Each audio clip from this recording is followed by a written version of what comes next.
Fast and Furious is the one where they fucked up the title. This is the intro, bitch.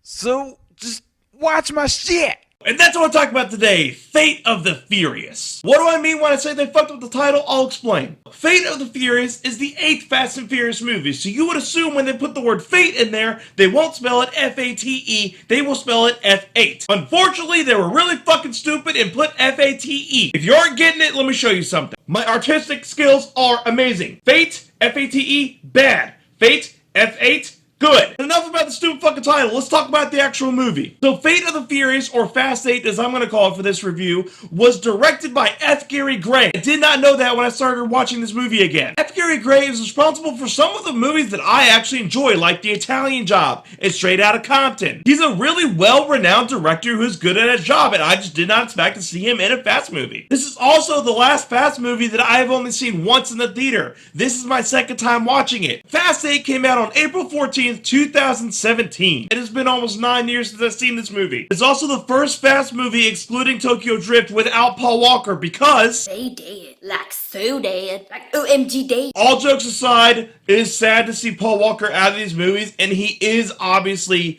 very missed. You feel that Brian should be there even though he isn't. I'm not here to get sad about who's not in this movie. Let's talk about who is in this movie. A lot of returning cast members, the first one being Vin Diesel as Dominic Toretto, who goes turncoat in this movie. Dwayne Johnson is back as Hobbs. He is in more than 20% of the movie. He's actually in a big chunk of the movie. Jason Statham is back as Shaw. The two black people, Tyrese Gibson and Ludacris, are back respectively as Roman and Tej.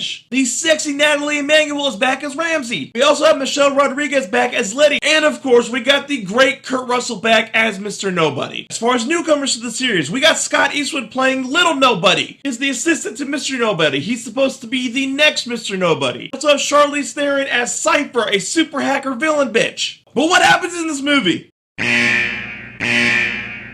The movie starts out with Cypher running into Dom and having her be like, hey, I'm going to show you some blackmail on my phone and you're going to work for me. And if you don't, well, I'm going to use this blackmail to blackmail you. They're very vague about it until about 5 minutes later. What happens 5 minutes later is that hot blonde chick from Fast 5 apparently was preggers and has Dom's kid. And Cypher thought, hey, I will kidnap her and the child, and if Dom doesn't do what I say, I'll kill the child, because I'm an evil maniacal cunt. Real quick before I go into her plan, Tormund is in this movie. Cypher has Dom steal a super EMP with the help of Hobbs, and right after they get the super EMP, Dom crashes the crew, Hobbs gets put in jail with Shaw, and that's a fun scene that I'll get to in a second, and they all learn that Dom is a bad guy now. All in prison with Shaw, Hobbs and Shaw, they always like bicker back and forth like an old married couple, and they have some of the funniest fucking lines for each other, and it really could be a fun movie. Well, nobody gets the team together, and they decide to go after Dom because Dom is causing a lot of trouble. They find him in New York City where they use a lot of zombie cars to trap the prime minister or something and steal a nuclear football. If you don't know what a nuclear football is, that's a suitcase with nuclear launch codes that'll launch,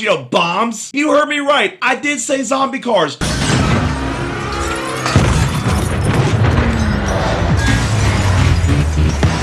That is a really cool idea because cars, at least nowadays, are all like computer based. So can you actually like hack cars and have them drive themselves? Is that real? It feels real. In order to stop Dom, they use harpoons that they attach to the other cars to try and stop him. And they do stop him for a while. But Dom like elbows a fucking door.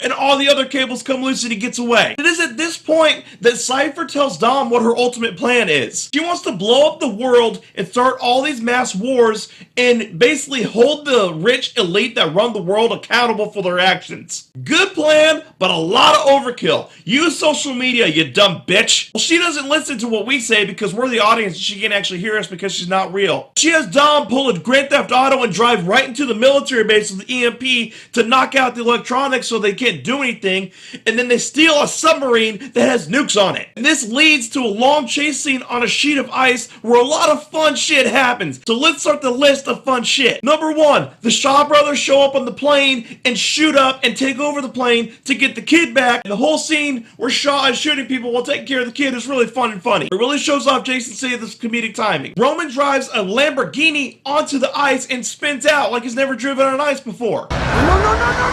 This is not good. What's the matter, Roman? Forgot your snow tire? You loving that Lambo now? Dom crashes into a military truck and single-handedly takes out all the other military people because the guy in that truck accidentally hit the launch button and shot the missiles out.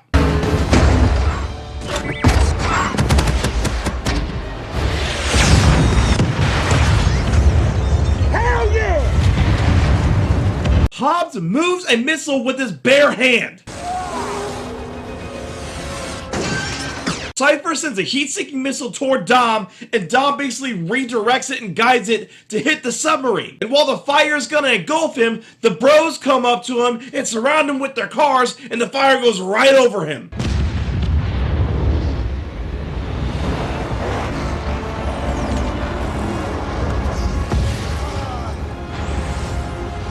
I'm sorry, that's not how fire works. These movies are allowed to be stupid, and that's a stupid convenience that I'm okay with. In the end, Ramsey escapes, and Shaw is at the barbecue hanging out with the fam. What? That fucker killed Han! Why is he invited to the barbecue? He is not family! That is bad! I don't care if these movies are about family! He killed the family! Fuck him! One prop I do want to give this movie is the zombie car sequence. They actually did drive actual cars with remote controls out of buildings. It's awesome, it's destructive, I love it. That's not enough to save the rating to this movie, and I will say that Fast 8, aka Fate of the Furious, is good if you're drunk. Look, it's good if you're drunk, trust me.